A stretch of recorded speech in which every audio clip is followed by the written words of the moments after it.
Dobar dan, dobrodošli u Otvoreni studio. U sportskim minutama četvrtkom danas ćemo pričati o nečem novome, o jednom novom sportu, novom klubu. Naime, riječ je o karateu osoba sa invaliditetom, o karate klubu Hvidra Osijek. To je naime prvi klub u Hrvatskoj kao takav koji djeluje u Osijeku. Osnovan je prije 2 godine.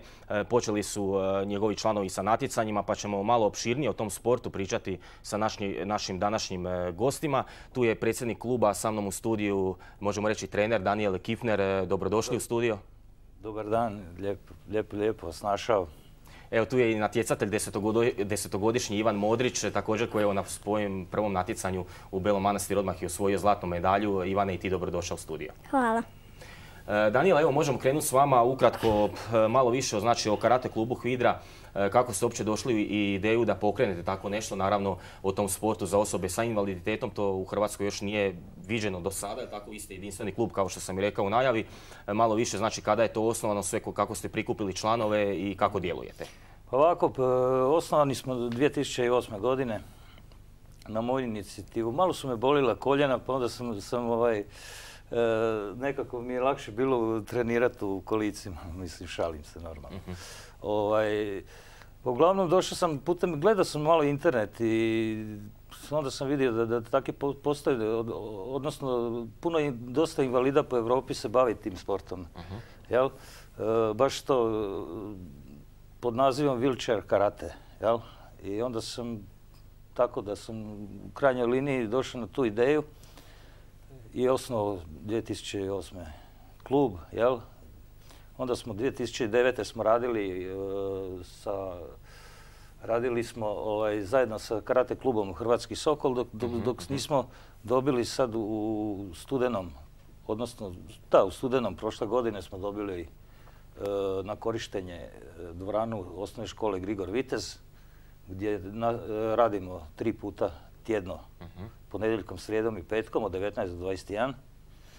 Tako da odmah ovim putem želim pozvati sve osobe s invaliditetom, bez obzira na dobnu granicu. Rad u klubu je, odnosno članarina se ne plaća, sve je besplatno, sve dobijaju, čak i kimona i pojaseve od kluba.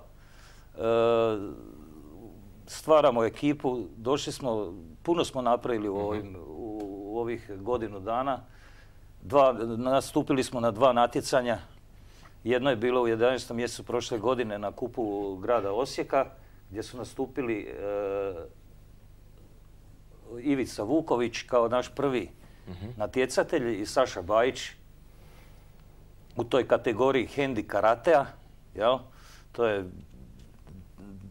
popularan naziv za karate za osobe sa invaliditetom, znači povlaka hendi karate. I tu su prvi puta pred, ne znam koliko je bilo, preko 300-400 ovih natjecatelja i gledatelja iz susjednih zemalja i Hrvatske. I prvi put su oni promovirali taj projekt. Nakon toga smo sada u 4. mjesecu, 11.4. bio je kup grada Belog Manastira. To su snimke koje gledamo, jel? Vidite, da, upravo to.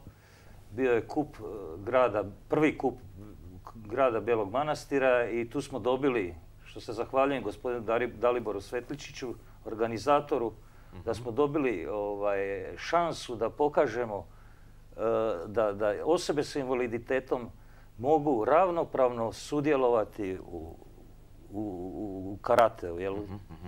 Čim spomenem, na samu pomisao ono kaže karate, pa osobe s invaliditetom, pa kako je to moguće.